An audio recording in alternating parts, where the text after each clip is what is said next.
Pero muy bienvenidos, mis queridos telepensantes, a la entrevista de la semana.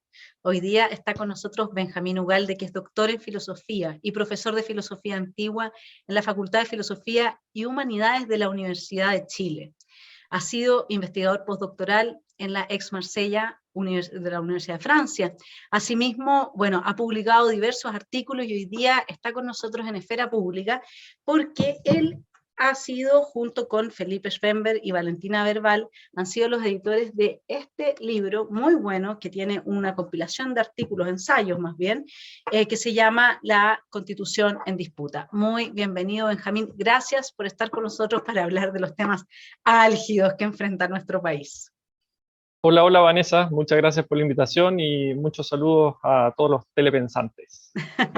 Sí, seguro que los van a recibir con alegría, sobre todo cuando sepan que nos vamos a dedicar a analizar una hipótesis que tú traes en tu introducción, y me gustaría citarte.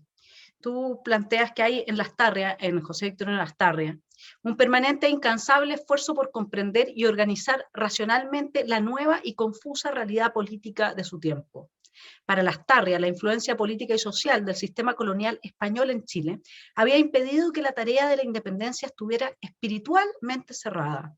La emancipación nacional no se había producido en forma espontánea, es decir, por las condiciones sociales del país, sino que había estado principalmente supeditada a la invasión napoleónica de España y al aprisionamiento de Fernando VII. La sociedad chilena no estaba realmente preparada para la independencia, aunque después de 270 años de servidumbre colonial estaba ciertamente necesitada de ella. Con la revolución de la independencia, piensa Lastarria, se logró la libertad política, pero faltaba aún la revolución del espíritu, la independencia del individuo y sus libertades. ¿Cómo ves hoy día, si estuviese Lastarria en este momento de nuestro país, en que estamos en este proceso constituyente, qué crees que diría respecto de esta independencia espiritual y de esta revolución del espíritu versus la necesidad de efectivamente quizás hacer cambios? Sí, bueno, lo que yo trato de hacer en esa introducción es, de alguna manera, contextualizar culturalmente el proceso constitucional, ¿ya? Y además de hacer un recuento de los artículos que vienen en el libro, trato de darle este trasfondo histórico también, ¿no?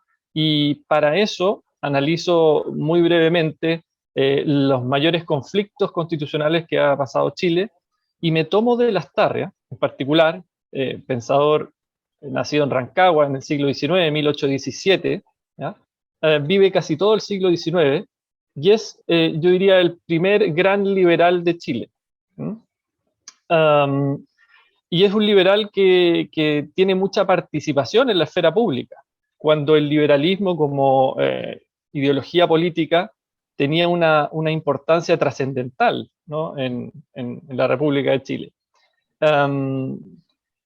Entonces me tomo de Lastarria para mostrar que, de alguna manera, también estamos en un proceso cultural que está mal enfocado, que está mal dirigido, en donde no vamos en una dirección apropiada en relación a las libertades individuales en particular, ¿no? A esta noción que tiene Lastarria de la responsabilidad individual, de la libertad individual, de la libertad de expresión, de las libertades en su más amplio espectro, ¿ya? Y Lastarria dice, lo que ha pasado en Chile, piensen ustedes que él vivió parte de toda esta primera trifulca que fue la independencia de Chile, ¿no? En donde habían batallas de ida y de vuelta entre los grupos que querían, digamos, apropiarse del poder, ¿no? Y sobre todo entre los famosos pipiolos y pelucones, que probablemente todos han escuchado alguna vez, ¿no es cierto?, de sus estudios básicos, ¿no? En donde los pipiolos de alguna forma representan a lo que después van a ser los liberales, ¿no?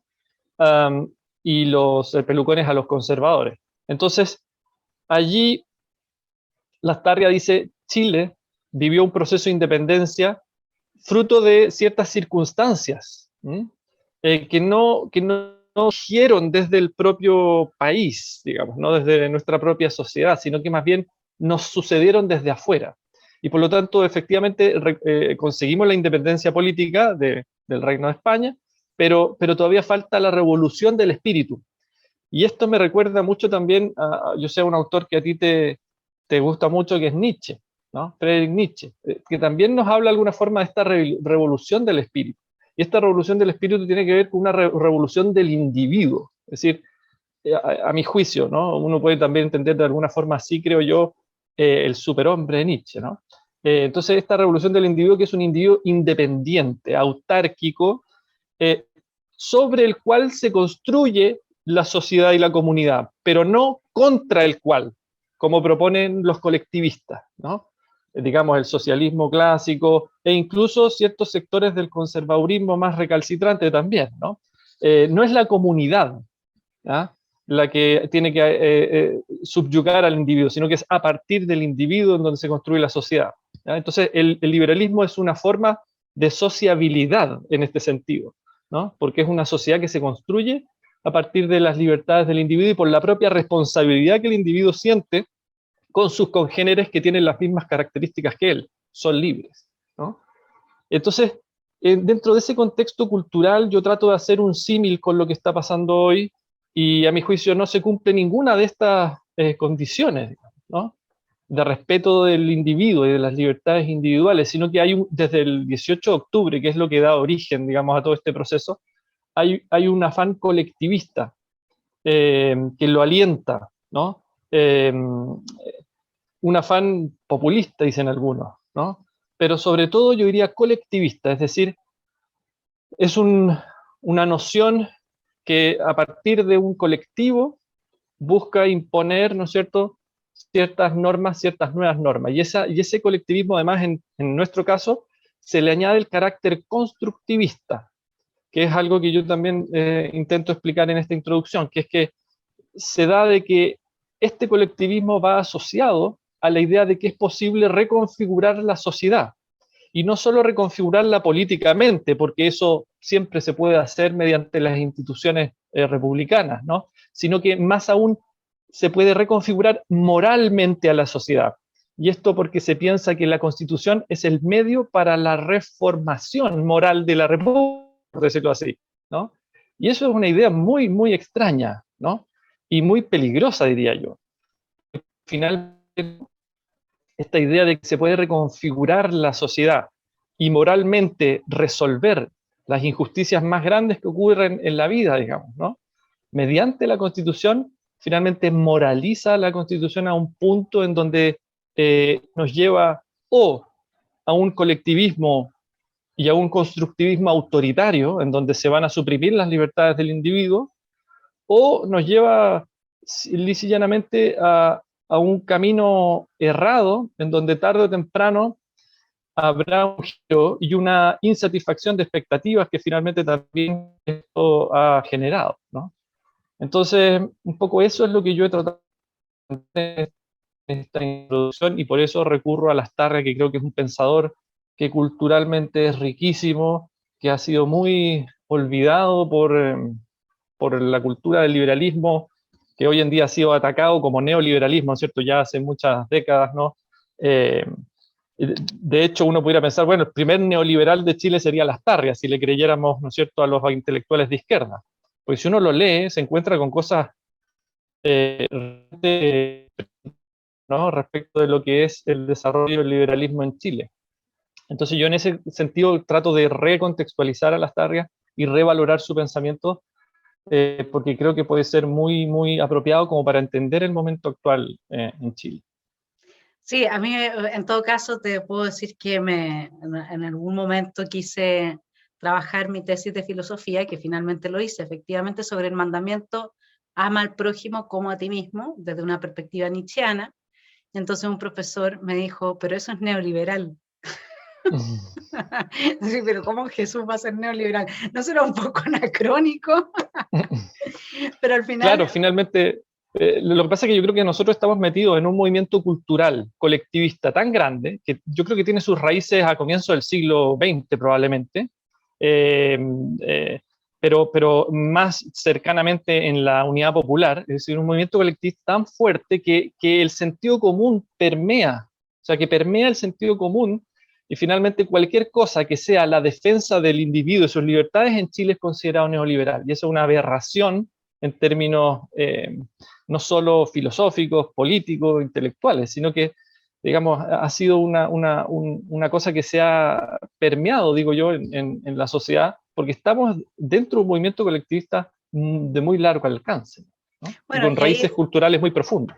y botón de muestra de eso es lo que plantea Felipe Schwemberg en su artículo dentro del libro, cuando nos habla de que hay un cierto conservadurismo, y uno diría que es bastante amplio, lamentablemente, que en lugar de tratar de rescatar las virtudes del modelo subsidiario que nosotros teníamos, y que se quiere cambiar por un modelo solidario, supuestamente, que sabemos que no funciona en Chile, y que no va a funcionar porque no hay cómo sustentar eso, ¿no? Se ha dedicado este sector conservador a atacar persistentemente al liberalismo, y justamente es como, yo ataco al liberal como neoliberal, y por lo tanto yo soy de los buenos.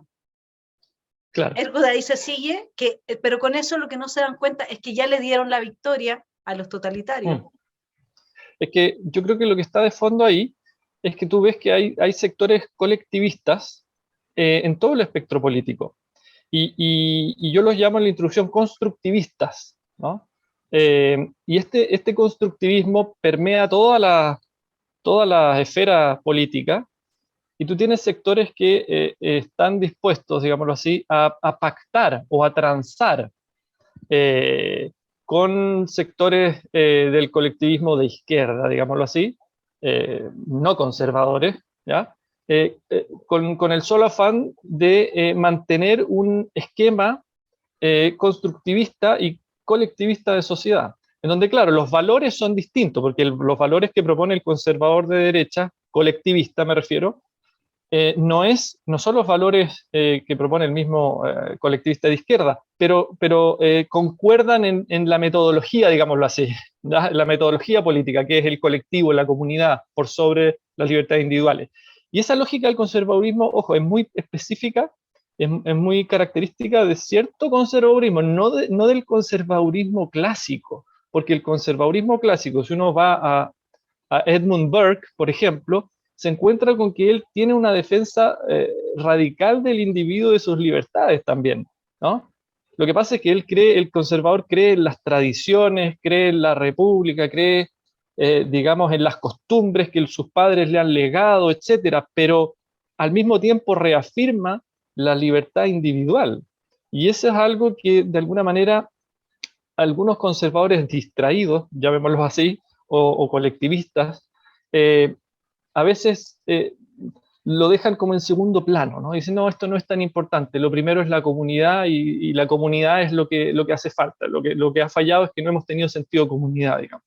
Entonces, esa es la crítica eh, colectivista, tanto de conservadores de derecha, digamos, como de izquierda, que que yo creo Felipe está ahí poniendo en juicio crítico, digamos, ¿no? Y además porque la lógica del modelo, el modelo liberal es un modelo de libertades, ¿no? Es un modelo de libertad económica, de libertad política, de libertades civiles, ¿no? De libertades culturales en el sentido de la libertad de expresión, eh, libertad de imprenta, como se decía en el siglo XIX, una cosa que parece un poco outdated o fuera de plazo hoy, pero la verdad que es muy importante también. Pensemos que hay países en donde no se respeta la libertad de prensa, ¿no? La libertad de imprenta tampoco, ¿ya? Eh, entonces creo que en ese sentido el modelo que se propone, ¿no? O sea, esta idea de que ha girado en torno al modelo de solidaridad, ¿cierto?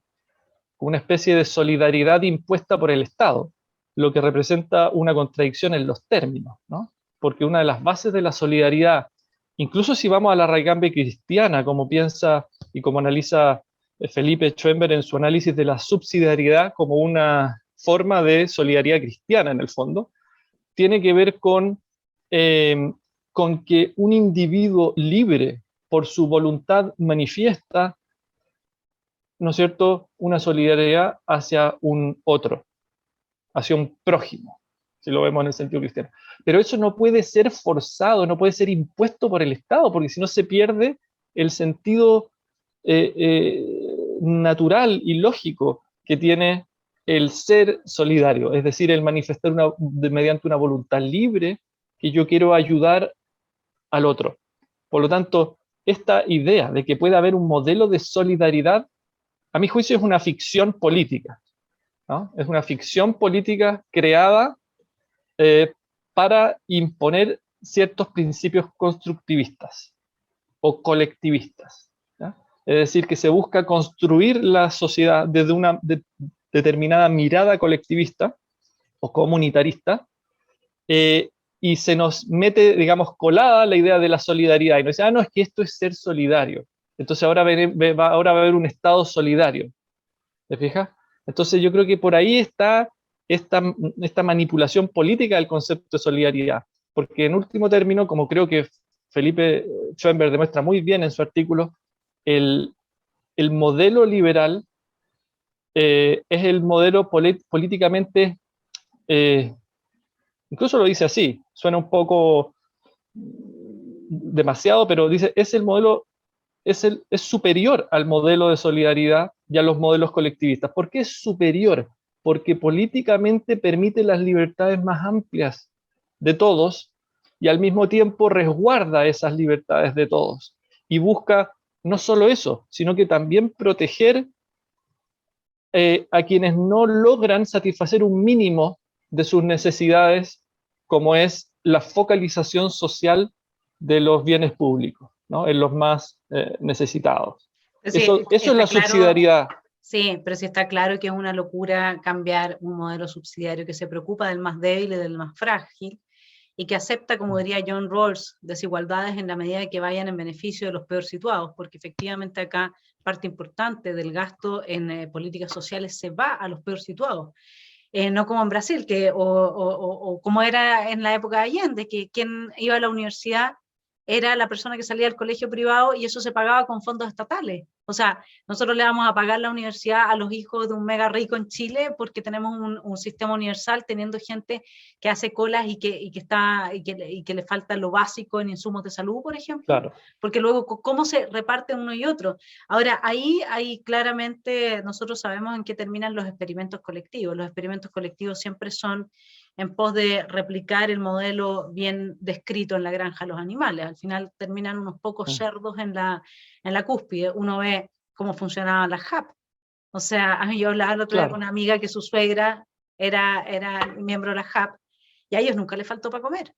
Nunca. Ellos nunca hicieron cola. Entonces esto siempre termina un poco como en ese sentido. Y ahí es donde yo quería llevarte a profundizar por un momento en este espíritu de la independencia del individuo del que nos habla Lastarria. Porque sin duda, o sea, no cabe ninguna duda de que cierta educación hay que tener. O sea, cuando uno ve hoy día entrevistas, el otro veía una entrevista en que salía un joven a preguntar, ¿usted qué prefiere, capitalismo o socialismo? Y mucha gente respondía socialismo. Y entonces le preguntaba, ¿y por qué? Porque yo prefiero la sociedad. ¿Sí? Claro. Entonces, nosotros tenemos un tema ahí muy potente, anclado a la imposibilidad de la independencia de espíritu, que estaría a la base de un diseño institucional que reflejara realmente esa casa nuestra, digamos. ¿No crees que eso es parte importante? Si uno ve a la constituyente, si tú ves a quienes están hoy día principalmente en la constituyente, las propuestas que han hecho y cómo se ha ido desarrollando esta historia de la nueva constitución, bajo este paraguas de las tardes, este prisma que nos permite entrar a vernos de otra manera, ¿cuál sería la descripción que tú harías de este proceso a lo que llevamos hasta ahora? Bueno, yo creo que esto se remonta bien atrás, ¿no? Pero si pudiera hacer una síntesis, si me das un minuto de hacer una pequeña síntesis de cómo veo yo la cuestión, ¿no? No podemos ir demasiado atrás de la historia, porque si no iríamos al infinito, pero partamos en la unidad popular. O sea, lo que busca, yo creo que por ahí como es que parte el movimiento populista y el movimiento colectivista verdaderamente en Chile, ¿ya? Lo que intenta hacer Allende es una revolución socialista, ¿no? Y esa revolución socialista se ve sofocada por el golpe de Estado, ¿no? Por la dictadura militar de Pinochet. Y lo que hace Pinochet es reconfigurar las instituciones políticas nacionales. Por lo tanto, es visto inmediatamente como un sofocador de lo que fue el proyecto de revolución socialista. Los hechos, eso fue, ¿no? Y cuando se reconfigura la democracia, o sea, cuando vuelve la democracia, entonces la izquierda permanentemente, este movimiento colectivista permanentemente sintió razonablemente que estaba gobernando con instituciones que no le hacían sentido, que no le pertenecían. Entonces intentó paulatinamente irlas adaptando, reconfigurando, reformando, como es el proceso republicano, ¿no? Por ahí Lastarria dice también, y lo planteo en la introducción, la reforma política es la única manera de modificar las instituciones políticas dentro del régimen republicano. Es la reforma, no es la revolución. La revolución no es parte del régimen republicano, ¿no?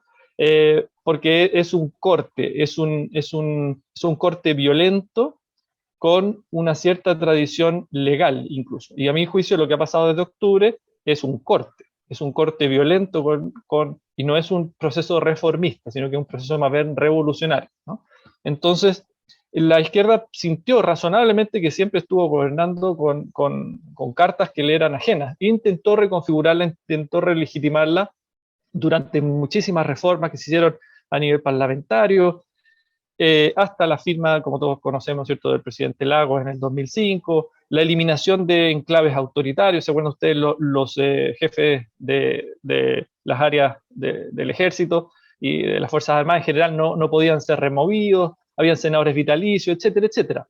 Muy bien, perfecto, se hizo todos esos cambios como mediante reformas políticas. Pero se produce un quiebre cuando la concertación, que es la izquierda socialdemócrata, digamos, en esos años, hoy en día ya no lo es, pero lo era, pierde las elecciones del año 2009. Ahí se produce una crisis política profunda en la izquierda, porque la izquierda dice, ahora que yo no administro el modelo, ahora que yo no administro este modelo, por último me era ajeno, sí, pero yo lo administraba. Ahora yo no lo administro, tampoco. Y por lo tanto viene una crítica radical y se pliega a la izquierda moderada, a la izquierda radical, y viene una crítica radical de las instituciones políticas y de las instituciones legales y de las instituciones económicas del país. De la noche a la mañana pierden toda legitimidad. ¿Por qué? Porque pierden el gobierno, ¿no?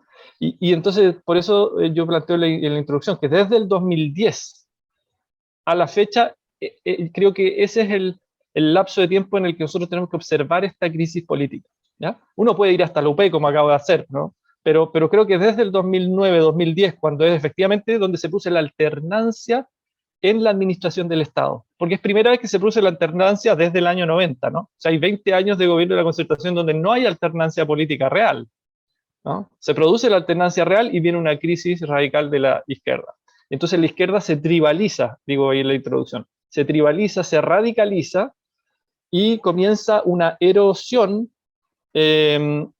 radical de todos los elementos y de todas las instituciones políticas, legales y económicas del país, incluida la Constitución, sabemos, ¿no? Entonces vienen estos dos gobiernos, viene el gobierno primero de Bachelet, el segundo de Bachelet, el primero de Piñera, el segundo de Bachelet, el segundo de Piñera, y viene el estallido, ¿no? El así llamado estallido, cuyas razones sociológicas, bueno, son múltiples y no vale la pena, yo creo, entrar como en un detalle, pero sí a la base de ese estallido, claramente hay un afán político. O sea, creo que por mucha sociología que uno haga y por mucha interpretación sociológica que uno quiera hacer del estallido, también hay un estallido político, ¿ya?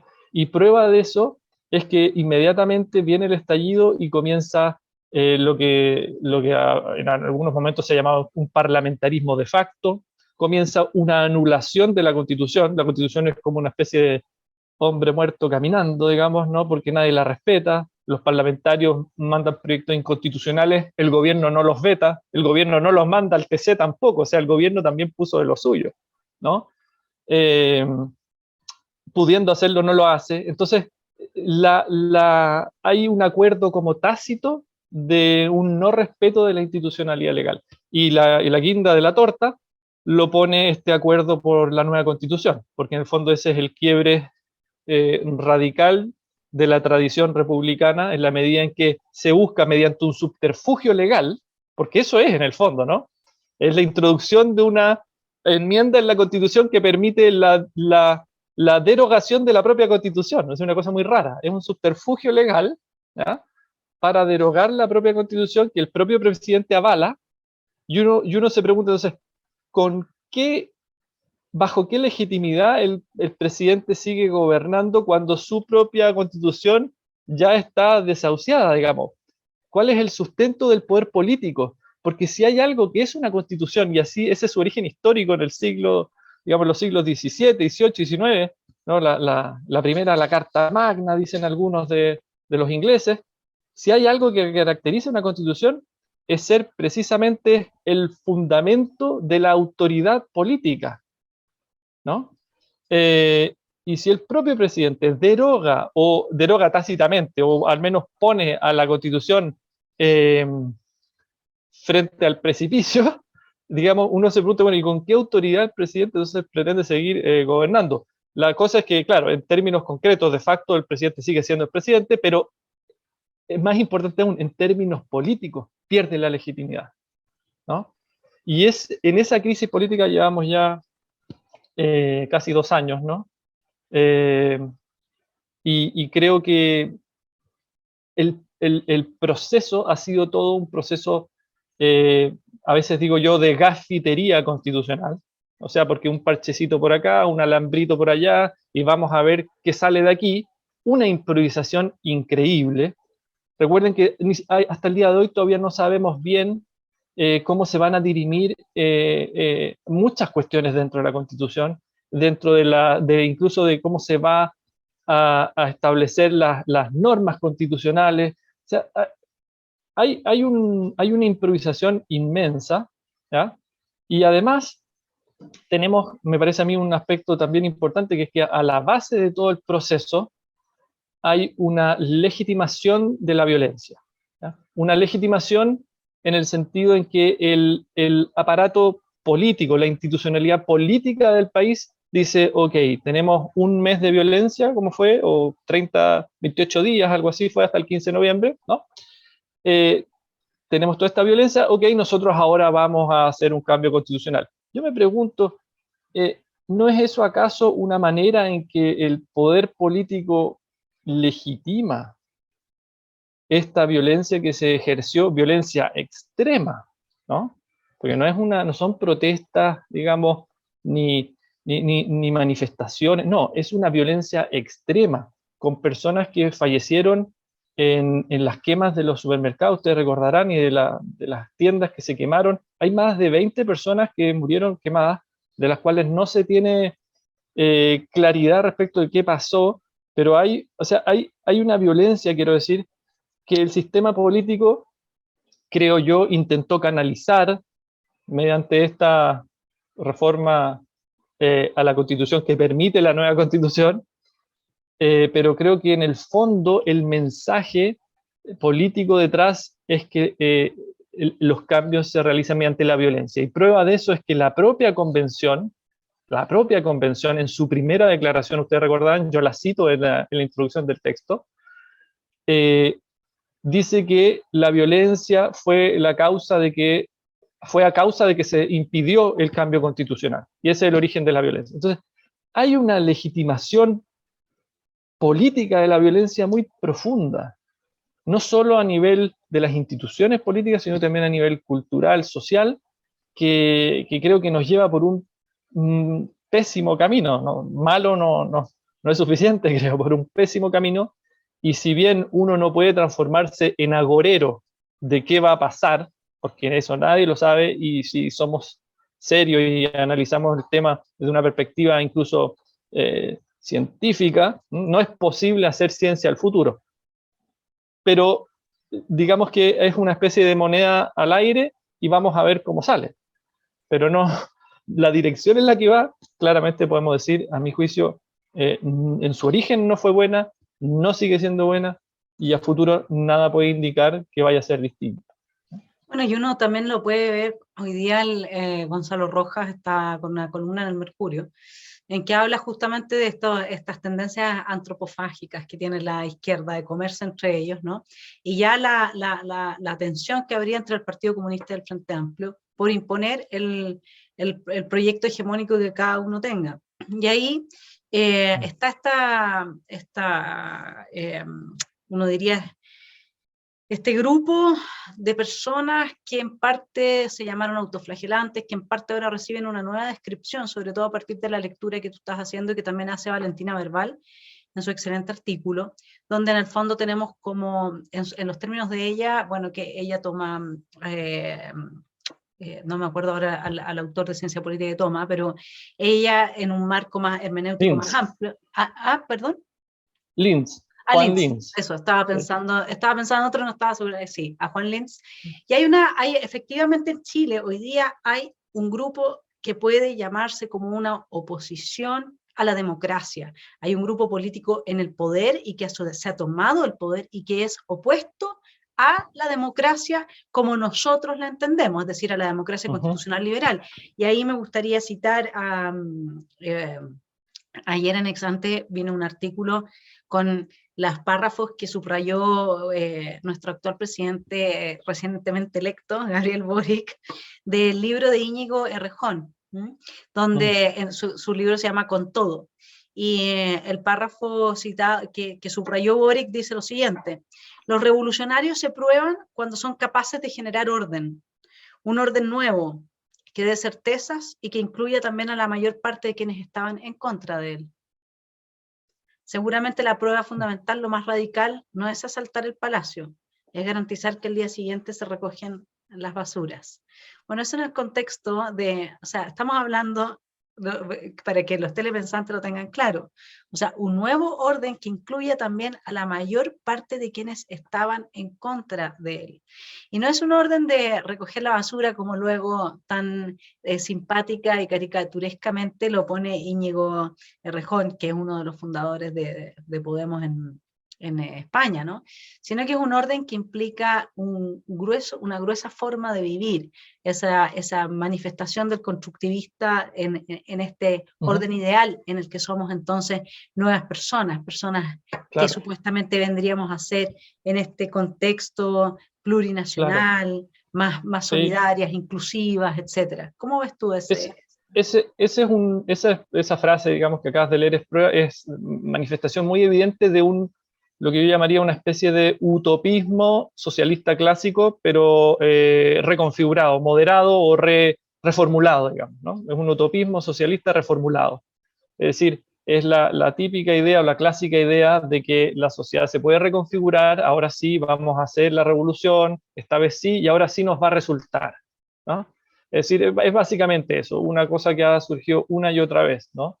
Y creo que eso hoy tiene otro contexto también, ¿no? Porque desde la caída del muro de Berlín, algunos decían, se terminó el mundo ideológico, digamos, se terminaron las ideologías, pero creo que eso es falso, en la medida en que, si bien la caída del muro de Berlín, eso significa que ya no pueden plantear el socialismo utópico, ¿no? Ya no tiene sentido eso, ¿no? Y digamos, Boric y Errejón, etcétera, eso lo tienen bastante claro.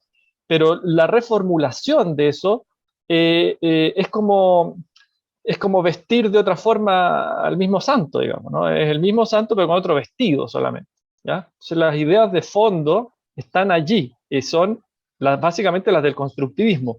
Y la diferencia está en con qué grado ellos buscan imponer ese nuevo orden, ¿no? Y el grado sumo yo lo llamo constructivismo autoritario. Y sabemos que en lo que desemboca eso es en el totalitarismo. Entonces no significa que ellos vayan a llegar al totalitarismo, ni mucho menos, ¿ya? Pero sí significa que en la dirección en la que ellos se dirigen, si comienzan a apretar las tuercas, digámoslo así, se acercan cada vez más, ¿no? Y en general eso pasa en todos los movimientos colectivistas y eso pasa muy frecuentemente en el populismo latinoamericano, ¿no? Empiezan a apretar las tuercas de a poco y uno no se da cuenta cuando ya está metido hasta el cuello, digámoslo así, y es muy difícil salir de allí, ¿no? Ese creo que muy gráfico es el proceso populista en en Argentina, ¿no? Ese proceso en donde hoy en día los argentinos despiertan y dicen, bueno, ¿cómo llegamos hasta acá? ¿No?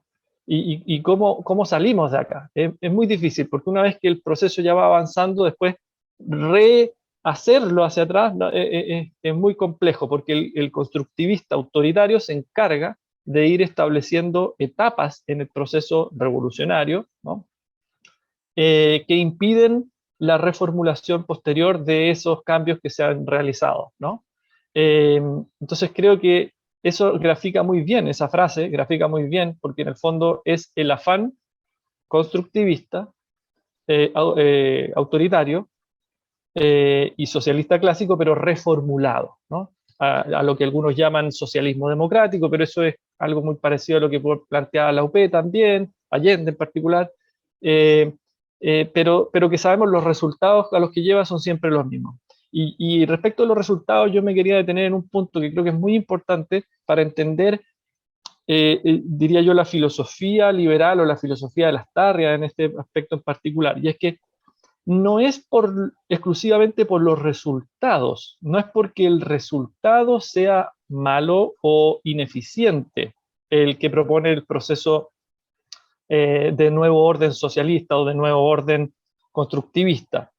Y tampoco es porque el modelo liberal produce riqueza o pura efectividad en los procesos en que es necesario defenderlo, ¿no? Sino que es por una cuestión de principios éticos, políticos y filosóficos, ¿ya? ¿Por qué? Porque creemos en la libertad del individuo, en su autonomía, en su libertad de pensamiento, de expresión, en su libertad económica, en la libertad que tiene él de administrar su propiedad, en la propiedad. Es decir, el régimen de libertades considera eso como valores sobre los cuales se construye la sociedad. Y no solo porque ellos producen riqueza, porque hoy en día eso también ha sido puesto, digamos, en la palestra. Tenemos gobiernos comunistas autoritarios de partido único como China que producen riqueza. Por lo tanto, el producir riqueza tal vez no es el único parámetro con el cual uno puede sancionar la legitimidad o no de un modelo o de un sistema. El sistema de libertades, el sistema liberal, es un sistema que está anclado en valores que tienen que ver con la libertad individual, la responsabilidad individual, la propiedad, la libertad de expresión, la libertad de culto, etcétera, etcétera, ¿no? Entonces, también eso creo que está tomado en el libro, en distintas partes del libro, y es muy importante, creo, para poder entender también cuál es el problema sociocultural, si se quiere, en el que nos tiene metido el colectivismo y el populismo, ¿no? De izquierda en nuestro país.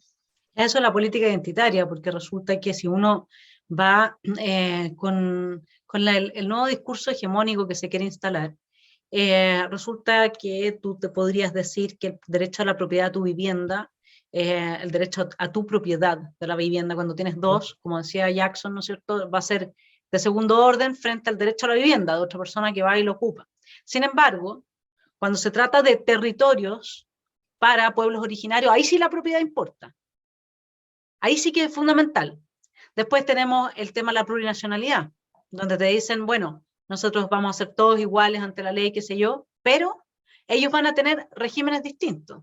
Y ahí la pregunta que uno se hace es la siguiente, uno dice, bueno, entonces supongamos que, porque Chile somos principalmente un país de mestizaje, ¿no es cierto?, de mezcla, digamos, de españoles con pueblo originario, y supongamos que entonces yo cometo un delito, y bajo este régimen, el régimen de los Huincas, tengo 10 años de cárcel. Y bajo el régimen del pueblo originario, tengo 5 años de cárcel.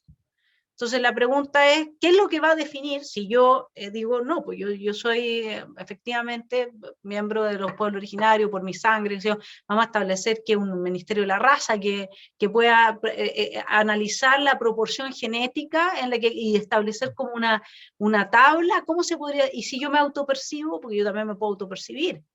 Entonces, ¿qué es lo que va pasando? Que todo lo que tú planteaste en términos de principios filosóficos y de un cierto, uno lo podría decir, costumbres, hábitos anclados en una noción de bien y de mal que dan como resultado el mejor mundo posible para que cada persona pueda lograr su realización, el mejor posible, porque este es otro problema que nosotros tenemos.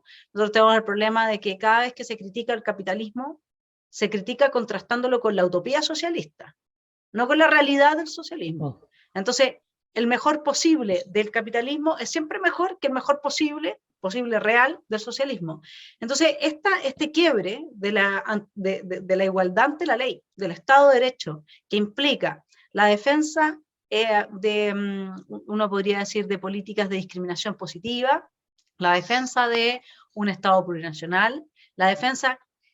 ¿Cómo proyectas, y esto en el contexto de la legitimación de la violencia? Nosotros sabemos que al final la torta no alcanza cuando se distribuye de esa manera, y además se distribuye desde un piso moral muy frágil, porque ¿quién es más víctima?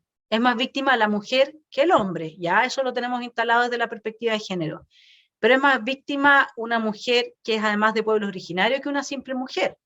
Pero además es más víctima una mujer de pueblo originario que ha sufrido violencia intrafamiliar que una de pueblo. Y así uno llega ad infinitum en que todo el piso y la estructura moral de la sociedad se disuelve y colapsa. Sí, yo tengo ahí, creo, una forma de entender lo que estás planteando que se ancla en una visión, yo diría, como liberal clásica, ¿no? Siguiendo un poquito nuevamente a Lastarria. Yo diría dos cosas. Primero, la condición humana, el ser humano, es una condición menesterosa, es una condición precaria. Los seres humanos somos seres precarios por nuestra condición, ¿ya? Somos seres que vamos a morir, somos seres que necesitamos de cosas, de productos, de alimentos, de abrigo. Somos seres menesterosos por nuestra condición natural, ¿ya? Biológica, si quieren llamarlo, ¿no? Por lo tanto, ningún sistema político, ningún ordenamiento político legal va a resolver total y absolutamente esa condición natural del ser humano, ¿ya? Por consiguiente, todo utopismo de cualquier raigambre política, todo utopismo es falso. Todo utopismo es un engaño político para acceder al poder, ¿ya? Porque la condición humana no es modificable a tal punto de que se vaya a desaparecer toda necesidad.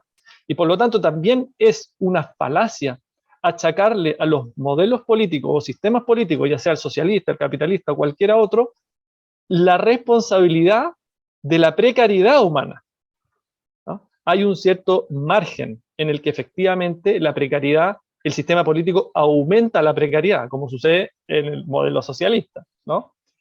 Pero no se puede, me parece que es como falacioso esto que usualmente se arguye contra el capitalismo, como que el capitalismo es el que produce los grandes males de la humanidad. No, la humanidad en su origen tiene grandes males. Prueba de ello es la tragedia griega, ¿no? La tragedia griega, que es uno de los ámbitos de mi mayor especialidad, que es la filosofía griega. La tragedia griega mostraba, ¿no es cierto?, el carácter efímero, menesteroso del ser humano, incluso contradictorio, ¿ya? Esa condición humana no se puede resolver. Esa es la sabiduría de la tragedia griega, si no, fácil, armemos un programa político y listo, resolvemos toda la tragedia humana. No se puede, ¿ya? Por lo tanto, achacarle también a los sistemas políticos todas las tragedias humanas es un error filosófico, conceptual, político y de juicio, en último término. Y con respecto al otro punto, yo tiendo a pensar y tiendo a ver las cosas en la dirección en que lo hace Lastarria nuevamente, vuelvo a mencionarlo majaderamente, que es la del liberalismo clásico. Fíjense ustedes que pasamos siglos buscando la universalización de la dignidad. Es decir, todos los seres humanos somos iguales en dignidad, ¿no es cierto? Esto viene incluso, puede uno retrotraerse incluso hasta la democracia griega, donde había menos igualdad probablemente política de la que hoy en día estaríamos dispuestos a aceptar. Pero ya fue, ¿qué cosa? El surgimiento del individuo. Yo pienso, yo puedo ir a la asamblea, debatir, y racionalmente intentar convencer, persuadir a mis compatriotas de adoptar ciertas medidas para la polis, como se llama, ¿no? Pero a lo que voy es que la dirección de la universalización hoy en día está puesta en entredicho por, nuevamente, las visiones colectivistas y, como muchas veces se denominan, identitarias. Las visiones identitarias que parcelan esa universalidad. Ya no somos todos realmente iguales y miramos esa universalidad que era digamos, el corazón del proyecto liberal clásico, ¿ya? Sino que lo que queremos ahora son identidades parceladas, ya no universales, en donde mi propia identidad, de alguna manera, me supera como individuo.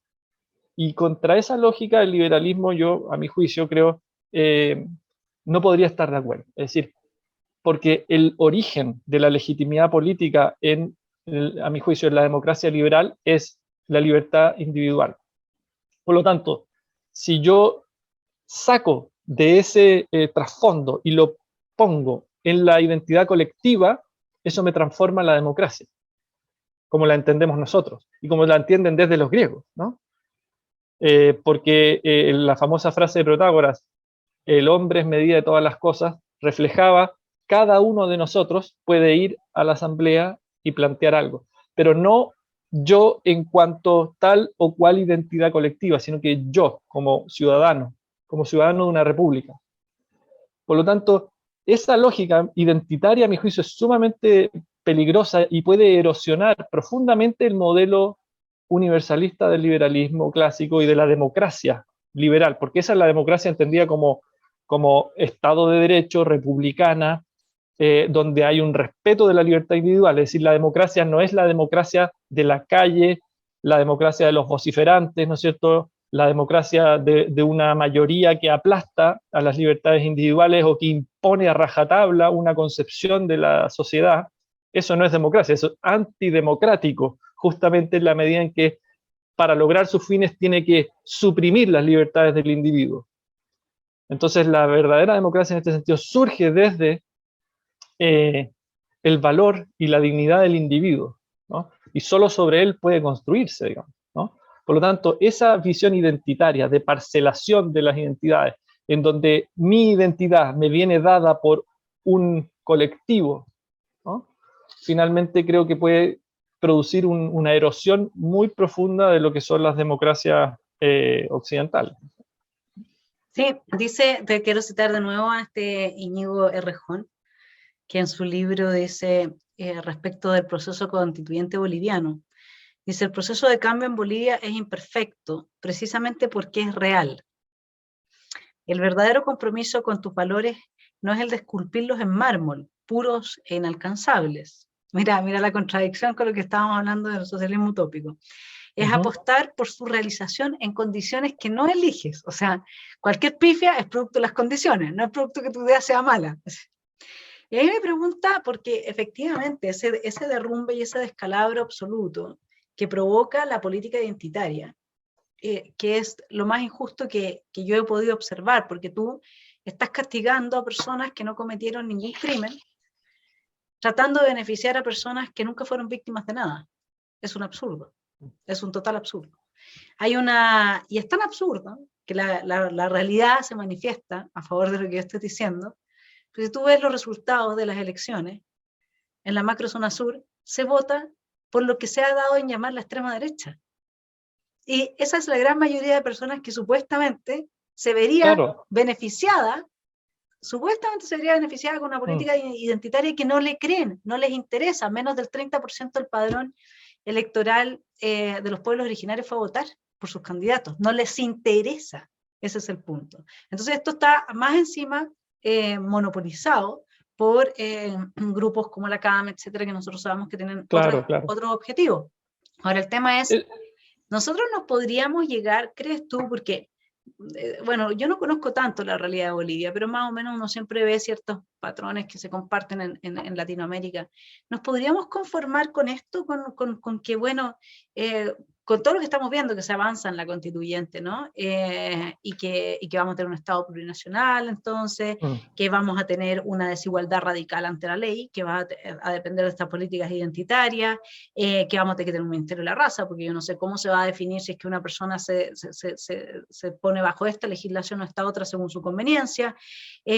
Uno realmente se pregunta, ¿podrá Chile contentarse con la respuesta boliviana ante el fracaso de las expectativas que, desde mi punto de vista, necesariamente va a comportar esta gran nueva constitución que seguro que va a ser aprobada en el plebiscito de salida, no me cabe la menor duda de eso, por el padrón electoral que tenemos de jóvenes que creen en estas cosas, digamos, sí. Pero ¿cómo ves tú ahí el asunto? Mira, yo creo lo siguiente, que el sistema liberal, democrático liberal, tiene posibilidades de incluir las identidades, ¿ya? Y es prueba fehaciente, digamos, la historia nacional. El problema, a mi juicio, se produce cuando esas identidades se ponen por sobre los individuos, ¿ya? Por eso, los nacionalismos furibundos, como por ejemplo el nacionalsocialismo alemán, también es colectivista y es dañino, y es antidemocrático, y es antiliberal, porque el nacionalismo como colectivo, mal entendido, es decir, no de modo republicano, democrático, puede llevar también a las mismas consecuencias que el socialismo utópico, que el socialismo, que el comunismo, que el fascismo, etc. Es decir, pueden producir la anulación de las libertades individuales y el origen de la democracia occidental y del Estado de Derecho moderno y occidental tiene que ver justamente con el reconocimiento del individuo.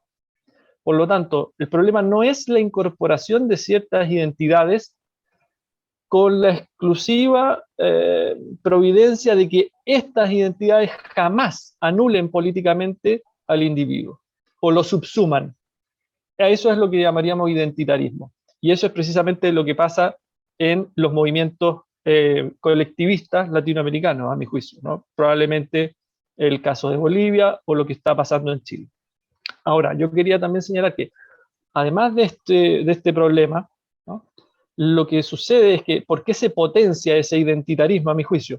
Porque estamos en un momento de, voy a tal vez usar una palabra un poquito técnica, pero en la planificación centralizada, en la arrogancia del planificador, en el constructivismo, en el momento constructivista, momento planificador o, podríamos decir, momento populista simplemente, que es donde el aparataje estatal nos dice, ahora sí vamos a reconfigurar la sociedad, y ahora sí sabemos cómo, para que ahora sí resulte. Lo que es una falacia total respecto a lo que, digamos, he dicho hace un momento, ¿no? Entonces, en esa reconfiguración viene esta idea de que arrogantemente cierta élite, ¿no?, se arroga precisamente la posibilidad de reconfigurar la sociedad, y como tú bien decías, muestra de ello es que son una élite porque finalmente la población que sufre las consecuencias muchas veces de las políticas públicas no vota por ellos mismos, digamos, ¿no? Ahí se produce como esa contradicción que tú mencionabas en la Araucanía, ¿no? Y eso es bastante usual entre los proyectos constructivistas y utópicos, ¿no? Que es que plantean una realidad o buscan teóricamente establecer una realidad que en la concreción resulta caótica, ¿no? Y por lo tanto creo que ese problema, el de la planificación centralizada, ¿no?, vuelve a resurgir ahora ya no como el planificador socialista centralizado, digamos, del siglo XX, sino que ahora como el constructivista autoritario, y también con la figura del activista político, ¿no? Porque ahora todos son activistas, ¿no? Entonces, el activista político, la pulsión que lo mueve es el constructivismo. Él quiere que la sociedad sea como él estima que es conveniente. En cambio, el espíritu liberal dice, yo quiero que la sociedad sea como cada uno de los individuos construya libremente en sociedad. pero no, yo no quiero imponer mi visión, ¿no? Entonces creo que eso es muy importante de rescatar, ¿no? Pero lo que tenemos en la pulsión colectivista es que el activista colectivista quiere imponer su visión a la sociedad y cree que es legítimo hacerlo. No solo quiere, sino que cree que es legítimo realizar eso. Y entonces, hoy en día ya no hay ideologías como el antiguo socialismo, porque si tú ves incluso el discurso de ellos tampoco sigue esa línea, ¿no? La planificación centralizada o esa planificación del socialismo clásico, sino que ahora mediante el activismo reconfiguran la pulsión constructivista y le dan un nuevo cariz, digámoslo así. Algunos hablan de subjetivismo, o sea, algunos dicen como que es como una nueva era de subjetivismo. Yo estoy totalmente en desacuerdo con esa afirmación. Yo no creo que esta sea como la época del subjetivismo o del individualismo, no, porque es absolutamente contradictorio pensar que esta es la época del subjetivismo si esos activistas lo que plantean es que toda la sociedad siga sus propias reglas. Ese es un subjetivista muy raro. Alguien que es subjetivista y dice, bueno, yo tengo mi perspectiva, pero yo quiero que esa perspectiva sea la universal. Es absurdo, digamos, eso no es subjetivismo, es todo lo contrario, es constructivismo, es autoritarismo, ¿no? Y por lo tanto creo que eso es lo que está a la base de todo, ¿no? Y esa es por eso yo hablaba de una dirección equivocada y por eso tampoco me gustaría como anticiparnos a ninguna evento futuro, digamos, qué va a pasar, ¿no? Cómo va a darse la nueva constitución, no lo sé, pero el camino en el que vamos es pésimo, eso es lo único que tengo claro, digamos, ¿no? Sí, y ahí, bueno, para ir terminando esta excelente entrevista, te quiero dejar planteado, a ver qué opinas tú respecto de esto. Arturo Fontaine, en su artículo, donde se refiere al régimen político, nos advierte de que el fantasma que recorre hoy día la cultura democrática occidental, digamos, no es la del totalitarismo. Yo no sé si estaría tan de acuerdo con él, pero bueno, habla de las autocracias, ¿no? Y en ese sentido, lo que uno podría observar en el Estado empresario que quiere promover Boric, también, bueno, Palavecino hace en su artículo una defensa, ¿no es cierto, Claudio, de cómo el derecho la sindicalización está bien resguardado en la Constitución del 80 y por lo tanto no sería necesario avanzar más allá. Sin embargo, lo que sí se quiere acá es que actores como los sindicatos pasen a ser parte del juego político como lo son en Argentina. Eso es fascismo puro y duro, fascismo, o sea, los orígenes fascistas de Perón son indudables y evidentes, ¿no es cierto? Y se quiere la incorporación, entonces, primero un 30% de los trabajadores en los directorios de las empresas hasta llegar a un 50%. Eso también está dentro del programa de Boric, además del control de la libertad de expresión, etcétera. Yo, la verdad es que mi hipótesis leyendo a Carl Schmitt, y siempre lo voy a sostener, y quiero aprovechar este pequeño segundo que lo voy a repetir en las próximas columnas, para mis telepensantes lo sepan, yo quiero saber dónde está mi amigo Fernando Atria, porque no lo vi nunca más, desapareció, y estoy muy preocupada, pero uno de sus autores de cabecera es Carl Schmitt, y Carl Schmitt es realmente el ideólogo desde mi punto de vista más claro y potente de lo que terminamos entendiendo por fascismo, no el fascismo italiano, sino que el fascismo alemán, en la relación amigo-enemigo, y que fue tomado por la izquierda para fundar esta nueva política identitaria sobre la base de la cual promover su proyecto colectivo. Entonces, desde mi punto de vista, todo lo que hay a la base de estas políticas identitarias, de la cultura de la clausura, de la configuración de grupos amigos-enemigos, la manipulación, ¿no es cierto?, de la base del victimismo, como la forma de redistribución de privilegios, porque son privilegios. Aquí lo que se está haciendo es una redistribución de privilegios en función de una moral odiosa, que no tiene absolutamente ninguna base que permita entender desde una lógica o el sentido común básico la justicia que está, porque así como dicen que somos un constructo social, yo también puedo decir que tu condición de víctima es un constructo social, porque ahí no aplica, digamos, ¿no? Estos constructivistas que todos creen que lo pueden construir, bueno, entonces yo también podría aplicarlo ahí. Entonces yo la verdad es que lo que veo en términos locales, no en términos globales, pero en términos locales y también quizás a nivel latinoamericano, es ese tránsito hacia lo que Arturo le teme tanto, que es la autocracia, y yo diría fascista, de raigambre fascista, neofascista. El neomarxismo en el fondo es, no sé qué opinas tú de esto, pero para mí, desde mi punto de vista, es el darse la mano del marxismo clásico con el fascismo, y de ahí uno podría hablar de neomarxismo o de en mi caso que hablo de Sí, la izquierda fascista, digamos, ¿no? No sé sí. cómo ves tú eso. Bueno, esa es la pesadilla final, digamos. Yo no sé si vamos encaminados hacia allá o no, pero esa es la pesadilla final, es decir, el constructivismo autoritario, si uno lo lleva hasta sus últimas consecuencias, nos lleva para allá. Y yo concuerdo con lo que tú planteas, esta unión del fascismo con el socialismo utópico. Yo creo que la prueba más fehaciente de eso es Venezuela, ¿no? En Venezuela se da la manipulación socialista, es decir, la utopía socialista con el poder de las Fuerzas Armadas, ¿no? Que mantienen al pueblo totalmente subsumido, digamos, ¿no? Además de la corrupción, el narcotráfico, etc. Pero esa es la comunión fascista hoy, ¿no? El gobierno de Venezuela. Eh, y si uno mira un poco más cerca, yo diría que, claro, en Argentina lo que hay es un movimiento populista que tiene su origen en el peronismo, ¿no es cierto?, que se reconfiguró como kirchnerismo, etcétera, pero es una forma de populismo clásico, ¿no? Que todavía no sé si llega al fascismo en el sentido de la utilización de las Fuerzas Armadas para reprimir y para soportar su sistema político, pero está muy cerca, digamos, está bastante cerca, ¿ya? Eh, pero todavía creo que no llega hacia allá. Ahora, de que pudiera llegar más adelante, quién sabe, ¿no? Quién sabe. En Chile estamos unos pasitos más atrás, pero vamos hacia allá, digamos, ¿no? Esa es como la dirección, pero estamos más atrás, la verdad, en el proceso.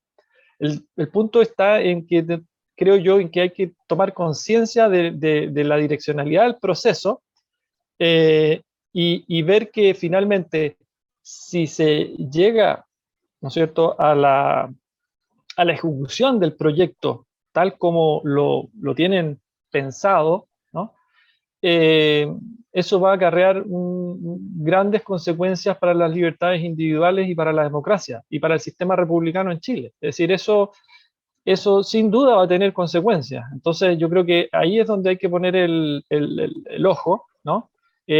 Porque si bien todavía no estamos en esa etapa, eh, eh, eh, la, la, la imagen, lo que podemos ver hoy es que vamos en esa dirección. Yo no sé si muy rápido, muy lento, pero hacia allá está mirando, digamos, eh, este movimiento populista chileno, digamos, está mirando hacia la construcción, una nueva construcción social, un nuevo ordenamiento, en donde yo no sé si la tentación autoritaria es tan fuerte. Me parece que culturalmente es muy fuerte, sí, es poderosísima en términos culturales. Ellos han, desde el 18 de octubre, utilizado la violencia y anulado la expresión de quienes plantean otras visiones disidentes. Y la propia también derecha política no ha hecho mucho por reconfigurarse. Ha ido más bien a pactar, a transar y intentar subirse al carro, digámoslo así, ¿no? Entonces, culturalmente sí hay una presión muy grande, pero yo no sé si tiene la tentación autoritaria, ¿no? Creo que la tiene en su pulsión, tanto en la convención como en el nuevo gobierno. Está en su pulsión, está abajo, está dormida, no sé si va a despertar. Pero ojo lo que Creo pasó con que, la Irací en el municipio de Santiago, porque ella primero claro, les llamó a todos a que vengan a vender en las calles, no importa, qué sé yo, a todos los vendedores ambulantes, y después empezó a llamar a carabineros porque no tuvo cómo controlarlo.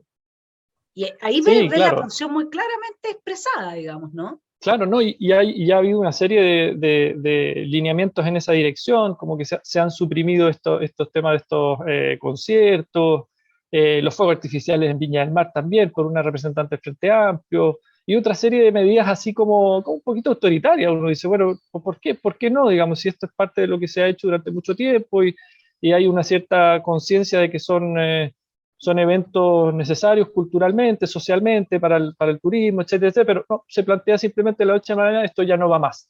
Entonces, sí, yo concuerdo, hay una pulsión autoritaria, constructivista autoritaria, que se puede gatillar, y de hecho yo creo, si me permite una opinión política como tal, creo que Gabriel Boric está contenido en un proceso de autocontención que le permitió llegar a la presidencia, creo yo, en la segunda vuelta. Está contenido. Yo no sé si esa contención le va a pasar la cuenta en algún momento, ¿ya? Y si va a estallar finalmente la pulsión constructivista autoritaria, ¿ya? O la va a contener, no lo sé, pero de que está ahí latente, creo que lo está. ¿Mm? Y ese es el punto que creo que uno tiene que tener como en perspectiva. Es Pero si decir, en la su propio pulsión, programa de gobierno está en la creación de un ente que va a evaluar la perspectiva de género y la diversidad en los distintos medios de comunicación y va a censurar a priori, claro, digamos. O sea, claro, en la eso, lógica identitaria, colectivista, él va en esa dirección totalmente. sí, Claro, ese es su constructivismo, el activismo. Pues él va a recoger todos los activismos posibles y los va a poner sobre la mesa y va a decir, no, no soy yo, son estas personas, estos activistas que están diciendo esto, yo concuerdo con ellos, y lo va a presentar así. Y lo va a tratar de ratificar así y de legitimar así social y políticamente, ¿no? El punto está si va a haber oposición frente a eso y con qué profundidad él y el gobierno que viene va a imponer a rajatabla esas concepciones. Vamos a ver si lo hace de esa forma o no. Todo indica que parece ser que va a ser así, pero no estoy tan seguro y no quisiera tampoco anticiparme a ninguno de estos eventos, ¿no? Pero creo que uno tiene que tener siempre la perspectiva de que esto puede suceder, digamos, en el peor de los casos puede suceder.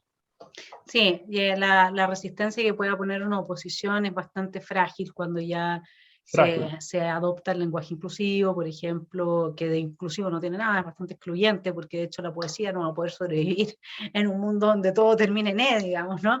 Sí, Y también es muy difícil porque estamos hablando en el fondo de una batalla sí, cultural en la que hace mucho rato yo lo vengo denunciando, la derecha bajó los brazos, ya no le interesó más, y dejó las puertas abiertas para el avance de todo tipo de organizaciones, movimientos, fundaciones que están vinculadas a la izquierda extrema y en algunos casos, para que el telepensante lo sepa, porque aquí tú mencionaste el tema de Viña y el tema de cómo se han ido suprimiendo estas expresiones culturales que estaban normalmente ahí y trataron de poner en los diversos medios el caso de Teatro Amil también ahí, con la suspensión de conciertos, etc. Y yo quiero decir aquí bien claramente el punto mío personal, porque cada uno tuvo sus razones, pues primero que todo que yo no puedo promover una fundación que en su cartelera promueva la CAM, porque no sé si se entiende, pero eso es narcoterrorismo. Entonces, si a mí alguien me aclara por qué tienen en su cartelera la promoción de la CAM, como liderar una nación y hacer el documental, entonces es distinto, ¿no? Que uno, porque esto imagínate que hubiese no se me ha dado mucho la oportunidad, pero para que quede bien claro, si hubiese una fundación que aspira a fondos públicos y que, te miento, tuviese entre su cartelera un Patria y Libertad, el mejor movimiento para renacer en Chile, por ejemplo, quedaría a la escandalera, pues, ¿no es cierto? Imagínate, por mucho menos a Mauricio Rojas no le dejaron ni siquiera ser ministro de Cultura. Entonces, está muy difícil que podamos, y con eso cierro el punto es que había ahí una seria duda respecto de la relación de esta fundación que promueve entonces a la CAM, que es una fundación, que es un movimiento narcoterrorista y no es de otra índole, y por otra parte también había un serio problema con la forma en que se estaba aspirando a esos fondos, porque no era una forma tradicional. Entonces, dicho eso, en realidad yo creo que la capacidad hoy día de la derecha de poner resistencia es muy poca, porque ya el discurso hegemónico está instalado desde una victoria cultural de la extrema izquierda y de toda esta política identitaria y que nos conduce fácilmente hacia formas cercanas al totalitarismo de vida común. sí. De todas maneras, ahí hay un problema que es también que los sectores de oposición parece que salieron a decir que iban a hacer un gobierno fácil, una oposición constructiva, que no iba a haber crítica, o sea, se generó un espíritu, como un ethos bien extraño en la oposición, ¿no? No sé qué oposición va a haber, la verdad, no. Eh, Algunos se fueron, Joaquín Lavín se fue a España, digamos, el mismo José Antonio Caz renunció al Partido Republicano, no sé, hay una cosa un poco extraña, no sé cómo va a ser, pero yo creo que más allá de la oposición política, pues finalmente la política tiene que ver con transacciones y acomodaciones y qué sé yo, el tema es cuál va a ser digamos, como tú dices, o como a veces se la llama, no me gusta mucho el término, pero la batalla cultural, o más bien, cómo podemos defender las libertades individuales, lo voy a poner así, ¿no?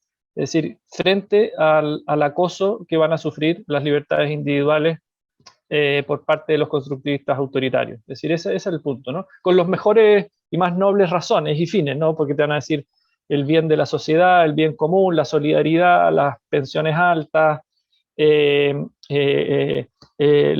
no odio, la no violencia, etcétera, te lo van a poner todo así, pero ya sabemos que ese es un cuento, ¿no? Que ellos efectivamente apoyaron la violencia cuando les convenía, después la fueron dejando un poquito atrás porque ya no era conveniente, etcétera, etcétera. Sabemos que ese es un poco el guión, ¿no? Entonces, en ese sentido, creo que hay que volver a la defensa de las libertades individuales y estar atentos al embate que va a sufrir que van a sufrir las libertades individuales, digo, por parte de los colectivistas autoritarios, ¿no? Y ese es un tema de fondo, creo, y creo que ahí es conciencia de todos, es defender nuestras libertades, defender nuestros derechos y libertades individuales y no dejar que ningún gobierno, ni ninguna asamblea, ni ninguna doblegue estas libertades, ¿no? O las pretenda suprimir, que sería peor.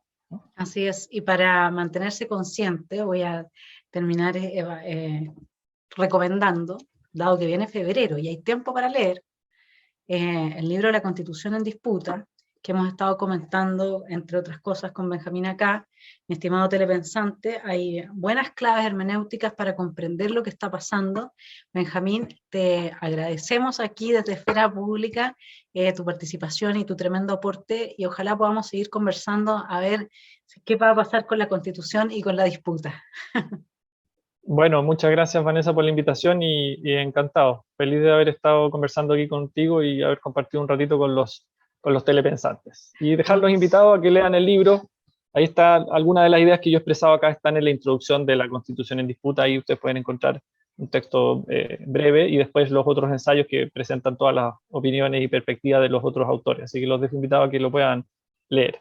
Eso, muchas gracias, Sí, Vanessa. la invitación es doble y ojalá que nos sigamos en el espíritu que nos conduce al desenlace trágico que sabemos es parte de nuestra condición humana. Un abrazo grande, mi querido Benjamín, y estamos conversando acá en Esfera Pública en una próxima oportunidad muy luego.